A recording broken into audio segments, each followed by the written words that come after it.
হযরত আমর ইবনুল আস রাদিয়াল্লাহু তাআলা আনহু রাসূল সাল্লাল্লাহু আলাইহি সাল্লামের পাশে থেকে যেভাবে যুদ্ধে অংশগ্রহণ করেছিলেন, যদি এ সম্পর্কে একটু বলতেন। যে আমর ইবনুল আস রাদিয়াল্লাহু তাআলা আনহু রাসূল সাল্লাল্লাহু আলাইহি সাল্লামের সময়েই রাসূল সাল্লাল্লাহু আলাইহি সাল্লাম আগে বলেছেন আমার স্যার যে ওমানে তাকে নিযুক্ত করেছিলেন। মূলত তাকে শাসনকর্তার কাছে, ওমানের শাসনকর্তার কাছে রাসূলের পক্ষ থেকে একটি চিঠি দেওয়া হয়েছিল। ওই চিঠির পরিপ্রেক্ষিতে তিনি ইসলাম গ্রহণ করেন এবং পরবর্তীতে তাকে ওয়ালি বা গভর্নর হিসেবে সেখানে নিযুক্ত করেন।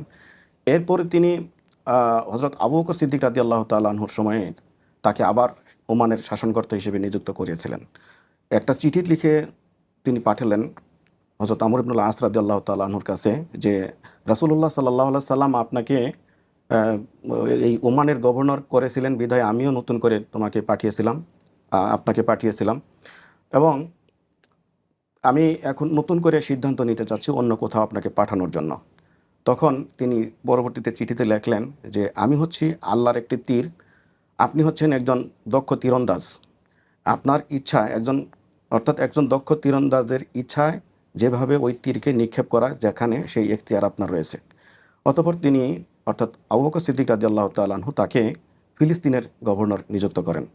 শুধু তাই নয়, পরবর্তীতে যে ইয়ারমুকের যুদ্ধ হয়েছিল সেই যুদ্ধে সক্রিয়ভাবে হযরত আমর ইবনুল আস রাদিয়াল্লাহু তাআলা আনহু অংশগ্রহণ করেন এবং অংশগ্রহণ করার পর এই ইয়ারমুক যুদ্ধের পরবর্তীতে যে বিশাল অঞ্চল অর্থাৎ রোমান সাম্রাজ্যের পতন এবং হওয়ার মাধ্যমে এই যে সিরিয়া সহ ফিলিস্তিন, মিশর এই অঞ্চলের বিজয় লাভ করেন এবং আমর ইবনুল আস রাদিয়াল্লাহু তাআলা আনহুর মাধ্যমে যখন মিশর বিজয় লাভ করেছিল, এটি ছিল সবচেয়ে বড় কৃতিত্ব এবং বাইতুল মুকাদ্দাস তখন সর্বপ্রথম আমর ইবনুল আস রাদিয়াল্লাহু তাআলা আনহুর এই নেতৃত্বে যে অভিযান হয়েছিল সেই অভিযানের মাধ্যমে মুসলমানদের কাছে সর্বপ্রথম চলে আসে। এটি ছিল তার জন্য সবচেয়ে একটা বড় কৃতিত্ব।